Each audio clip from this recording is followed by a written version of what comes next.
NCERT syllabus కంటే మనం ఒక 10% రేడియస్ న్యాచురల్గా ఇప్పుడు మనం చైతన్య ఇన్స్టిట్యూషన్స్లో మన టీచింగ్ షెడ్యూల్లో కూడా మనం కొత్త ఎన్సీఆర్టీ బుక్లో పాత ఎన్సీఆర్టీ బుక్లో ఉన్న వేరియేషన్స్ ఏమైనా ఉన్నా కూడా మనం స్టూడెంట్కి బెనిఫిట్ జరిగే విధంగా మనం షెడ్యూల్ డిజైన్ చేయడం జరిగింది. ఓకే, కాబట్టి మనం కొత్త ఎన్సీఆర్టీ బుక్లో లేకపోయినా కూడా మనం టీచర్ పాయింట్ ఆఫ్ వ్యూలో స్టూడెంట్కి ఇది కవర్ చేయకపోతే రేపు నష్టం జరుగుద్దేమో అని మనం ముందుగానే యాంటిసిపేట్ చేసి కొన్ని మనం టీచింగ్ షెడ్యూల్లో ఇంక్లూడ్ చేసాం.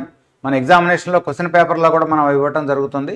కాబట్టి స్టూడెంట్కి నష్టం జరగకుండా ఉండే విధంగానే కొంచెం మనం ఒక 10% ఎక్స్ట్రా చెప్పినా కూడా ఒకవేళ మనం ఇప్పుడు 700+ రావాలి అంటే డెఫినెట్గా ఆ ఫైన్ ట్యూనింగ్లోనే మనకి 650కి 700కి వచ్చే స్టూడెంట్కి వేరియేషన్ అక్కడే వస్తుంది. అవునండి. కాబట్టి మన స్టూడెంట్స్ ఎప్పుడు ఎడ్జ్లో ఉండటానికి మనం దానికి అనుకూలంగానే మన షెడ్యూల్ కానీ క్వశ్చన్ పేపర్స్ కానీ మనం డిజైన్ చేసి ఇవ్వడం జరుగుతుంది.